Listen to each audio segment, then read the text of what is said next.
સમગ્ર વિશ્વમાં ખ્રિસ્તી સમાજ દ્વારા ઈસ્ટર ડેની ઉજવણી કરવામાં આવે છે।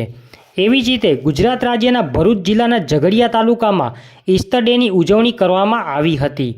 મોરતળાવ ગામના CNI ચર્ચમાં પ્રાર્થના સભાનું આયોજન કરવામાં આવ્યું હતું, જેમાં મુખ્ય મહેમાન તરીકે અમદાવાદના પાસ્ટર રમેશ ખ્રિસ્તી સાહેબ, મંડળીના પાસ્ટર સુરેશ રજવાડી સાહેબ, મોરતળાવ ચર્ચના પાદરી, મોરતળાવ ગામના માજી સરપંચ શ્રી દાઉદભાઈ વસાવા તથા મંડળીના આગેવાનો તેમજ સભાસદ ભાઈ બહેનો હાજરી આપી હતી।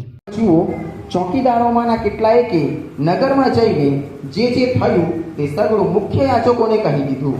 ત્યારે તેઓએ તથા વડીલોએ એકઠા થઈને મનસૂબો કરીને તે સિપાહીઓને ઘણા નાણાં આપીને સમજાવ્યું કે તમે એમ કહો કે અમે ઊંઘતા હતા, એટલામાં તેના શિષ્યો આજ સુધી ચાલતી આવી છે।